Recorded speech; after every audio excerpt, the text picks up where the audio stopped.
everyone. In today's session, we'll be seeing molecular orbital structure of benzene. Myself, Dr. Vasundhara, Assistant Professor from Jayanti University. So before moving into the topic, let us see some basic points about benzene.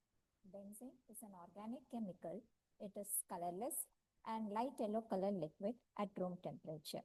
It has also a sweet odor and is a highly flammable substance. Benzene is a ring structure which is known to contain 6 carbon atoms and 6 hydrogen atoms with a molecular formula of C6H6.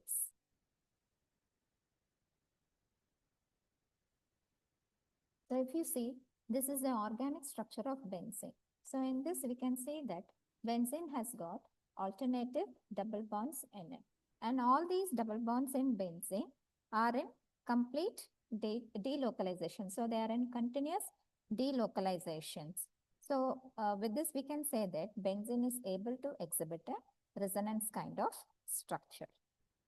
Now, so we know that carbon is one of the atoms that is associated with benzene. So this carbon, if you see, the carbon atoms, they hybridize involving their outer orbitals. So during this process, it makes use of only the 3 of its electrons. That is, it involves the 2s, 2px and 2py electrons due for the process of hybridization, whereas it leaves behind the 2pz electrons unchanged. As a result, the carbon atom is able to make use of only the 3 orbitals, that is 2s, 2px and 2py, and it is able to overlap, forming the sp2 hybridization. So the carbon in benzene, so we know that it is overlapping to form the sp2 hybridization with the p orbitals, and these p orbitals, they are in perpendicular orientation to the plane of the ring. And benzene being planar in nature and as well as cyclic, it allows the p orbitals to undergo the cyclic overlap.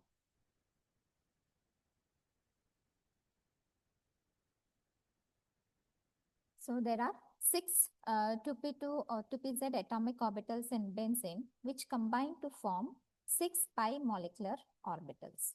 And among this, if you say, there are 3 bonding molecular orbitals and 3 antibonding molecular orbitals.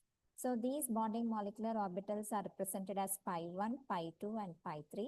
And the 3 antibonding molecular orbitals are represented as pi star 4, pi star 5 and pi star 6.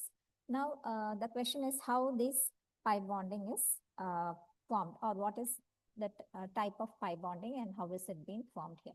So pi bonding, if you see, it is a type of covalent bond that is mainly formed by the lateral overlap of 2 parallel atomic orbitals.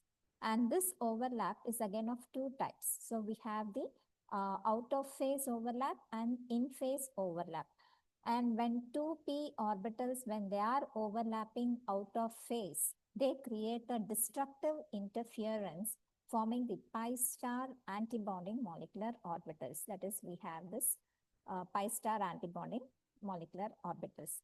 But whereas when it is an in-phase overlap, it creates a constructive interference, forming a pi bonding molecular orbitals. So it has this pi bonding molecular orbitals with the electrons, they are delocalized between the 2 atoms. And among this, when you say, among this bonding and antibonding molecular orbitals, if you see, the lowest energy molecular orbital is the pi1 bonding molecular orbital. And this pi1 bonding molecular orbital, if you see, this has got nodal planes. And all the 6 sp2 orbitals are in the same plane and they all overlap. And moving to the next highest energy molecular orbital, it is the pi2 and pi3 bonding molecular orbitals. So this pi2 and pi3 bonding molecular orbitals, they degenerate, and if you see, they have got 1 nodal plane in each. So all the 6 pi molecular orbitals, they occupy the three bonding molecular orbitals, that is pi 1, pi 2, and pi 3. So this pi 2 and pi 3 are the next higher energy molecular orbitals having a single nodal planes, and all the pi electrons, they are occupying the three bonding molecular orbitals. The next highest energy orbitals are the pi star 4 and pi star 5 antibonding molecular orbitals. So they also degenerate and they have two nodal planes having unoccupied molecular orbitals. And the final or the highest energy is the pi star 6 antibonding molecular orbitals, which is the highest energy having three nodal planes, and all the three antibonding molecular orbitals, that is pi star 4, pi star 5, and pi star 6, they do not contain any electrons in them. So if you see, all the carbon atoms in the benzene ring, so they are again, they are all sp2 hybridized, and they are on in a one plane. So all the three sp hybridized orbitals, they are all lying in a single plane, and they are all oriented at an angle of 120 degrees. And if you can see here, we can see that the p orbitals of the carbons, they are associated with each other to form a sigma bond. Okay, so there are as such in the benzene ring structure, we can see that the carbon-carbon overlap of the p orbitals is able to form 6 sigma bonds, and similarly the carbon-hydrogen overlap, that is the p orbital of carbon and the s orbital of hydrogen, they overlap to form again a sigma bond. As a result, we can see that there are 6 sigma bonds that are formed between carbon-carbon overlapping, and 6 sigma bonds that are formed between the carbon-hydrogen overlapping. In total, altogether, it is making 12 sigma bonds between them. So as a result, you can say that the benzene ring has got 12 sigma bonds in it. But we are still left off with one unhybridized 2p orbitals in each carbon atoms. So these unhybridized 2p orbitals, if you see, on each of the carbon atoms, they contain two lobes, and one of the lobes lies above the plane and the other lobes lies below the plane of the ring.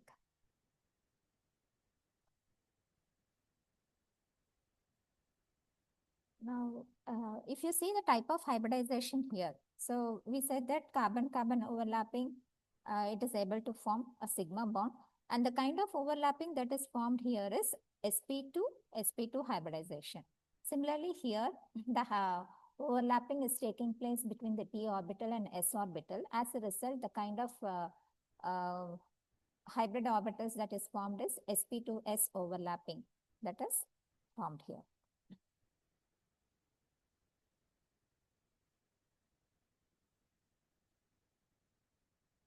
So we said that we have unhybridized 2p orbitals on each of the carbon atoms. So these unhybridized 2p orbitals on each of the carbon atoms, they overlap sideways with the 2p orbitals of the adjacent carbon atoms. So the 2p orbitals, they are involving in the sidewise overlap of the adjacent carbon atoms only. So this overlap can be either in this way between these two carbon atoms, or between these two carbon atoms. So it is always between the adjacent carbon atoms that the overlapping is taking place in two different ways. So it is giving rise to two sets of bonds. So we have two different sets of bond arrangements that you can see here in this particular figure. So since the 2p orbitals on any carbon atoms, they can overlap sidewise with the 2p orbitals on the adjacent carbon atoms equally. So they can see that they are in continuous orientation, and as a result, it is giving rise to 6 p electrons, as we can see here. Okay. So the sidewise overlap of these 6 unhybridized p orbitals, so they are forming the 3 pi bonds, you can say. So this is 1 pi bond, 2 and 3. So it is forming 3 pi bonds. So these 3 pi bonds, they are formed one is above the plane and the other one is below the plane, forming an electron cloud-like appearance. So the delocalization of this pi electrons, that is the participation of the pi electrons in the formation of more than one bond, leading to the delocalization of the pi electrons. As a result, you can say that benzene is able to exhibit a resonance nature.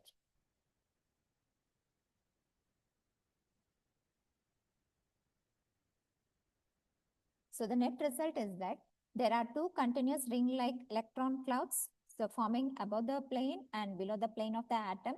And this delocalization of the pi electrons is one of the important features that is imparting the unique stability to the benzene molecule. Thank you.